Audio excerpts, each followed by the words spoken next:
How's it going, everyone? It's Sam. I think it's been so obvious over the last year, really the last 6 months, that you need a cold storage wallet, maybe even two different solutions just in case stuff hits the fan, because we don't want to be moving our crypto around from exchange to exchange, just hoping that they don't explode when we're sleeping or that they don't halt withdrawals. Now, people will get relaxed and people will lose money in the coming bull market and bear market, most likely because of keeping too much of their crypto on different exchanges. We'll fall into the same traps, and it is a little bit safer in a bull run because so many of these exchanges are making money, but that's still a good time to be practicing solid asset management principles, which I think you really do want a cold storage device. Now, today, I'm going to be talking about the Tangem wallet. Recently, I tested this and I actually froze these cards. I froze them and then thawed them and they still worked. I talked a little bit about Tangem in that video. Well, I talked entirely about Tangem in that last video, which I'll put on the end screen. But I gave some of the background about Tangem. Today, I want to talk about some of the pros and some of the cons with using one of these types of cards. They are very different from the traditional cold storage device. And we're going to be going through some of the pros on it here today. First of all, I think this is a very beginner-friendly card. The reason for that is because they're very durable. They can withstand freezing temperatures, as I tested in the last video. They can also withstand 120 degrees Fahrenheit, according to their website. Now, I will leave a link to this underneath the video. You get 10% off with the code MYFRIEND, and they are a partner of the channel.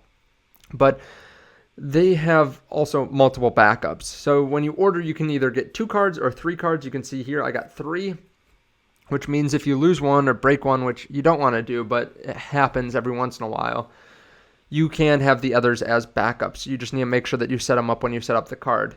Also, the card in general, I think, is less conspicuous than a hardware wallet, one of those chunky thumb drive looking items. Now, for most people, they wouldn't know what a hardware wallet looks like. They just think it's a thumb drive. But for people that are in crypto, I think it would be a little bit more obvious. And there's some different solutions that you have for storing your crypto or storing your cards when you have a credit card. First of all, you could just leave it in a wallet. Not that that's the most secure way of storing it, but if you left this in an old wallet with a bunch of other cards in your basement, it's pretty safe in my opinion. Not that I'm saying to do that, but just something to think about. Also, you could literally freeze it in ice, which is another option, but just make sure that you're thinking this through. If there was a fire, would you be able to get it out? And make sure that you spread these cards. That's another nice thing, is that you don't have to necessarily spread your crypto on 3 different wallets. You could keep on one wallet and have 3 different cards. But of course, there are always pros and cons to that as well. But what I'm getting at is it is less conspicuous, I think, to people in crypto. It's also really quick to set up, which shouldn't be the number one thing on your list, but it is pretty easy. I mean, it took 3 or 5 minutes. I did have a problem at one point trying to transfer crypto out, but I contacted the team and they got back to me within minutes. But the problem was actually my fault. It was something that I didn't understand about the card, and they were able to fix it very quickly. It was just a question about transfers. They also have quicker access. So if you want to get into your crypto, instead of pulling out your hardware wallet and trying to plug it in, making sure that everything is charging, you have all your cards and all that kind of stuff, making sure that your computer in general has charge, all you really need is your cell phone for this. And it's really quick just to grab the card, tap it to the back, and then you're in. I mean, not that that makes a huge difference, but it is something that's kind of nice if you're going to be accessing it regularly. They also have 2,000 plus cryptos, which a lot of the other cold storage wallets have, maybe 10 or 20, maybe 30. This has a huge selection, including ones that are just coming out right now, like some cryptos I've just started to see come to market. Something else that's really nice is you can connect to dexes like PancakeSwap. For example, here you can see I just went on PancakeSwap, went to Wallet Connect, typed in Tangem, and this gives you a little bit more flexibility so that you can do some things directly with the wallet instead of transferring back out to another exchange, such as a centralized exchange. Here, you just connect to the exchange, type in your access code, tap the card to the back, and then you can directly transfer and exchange assets with PancakeSwap. And then I can go into trades, and I just did a simple BNB to Bitcoin Binance or Binance Bitcoin trade. It was super simple. It took just about 30 seconds or so to get it all set up. And then I had to wait maybe a minute or so, maybe less, to see the actual transaction go through.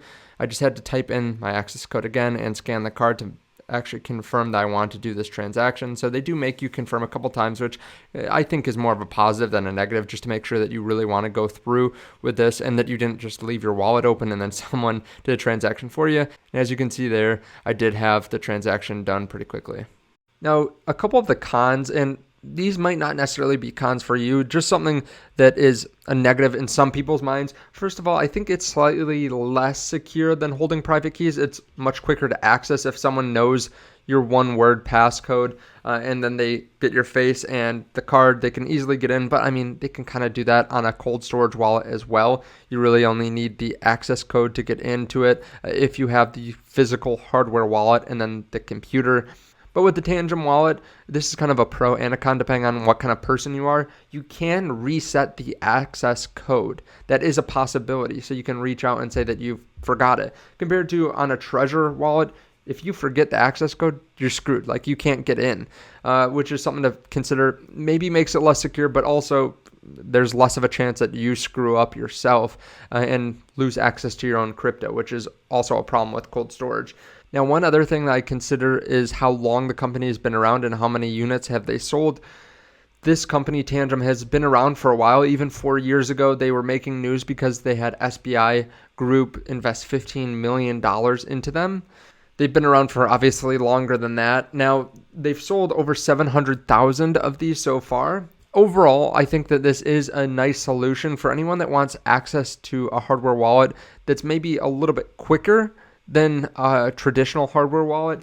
It might be slightly less secure than holding your own seed phrase. I do like holding my own seed phrase, but I could definitely see myself using these more in the future, especially in a bull run. I think it would really be nice to have access to my crypto a little bit faster and just to have another hardware wallet provider.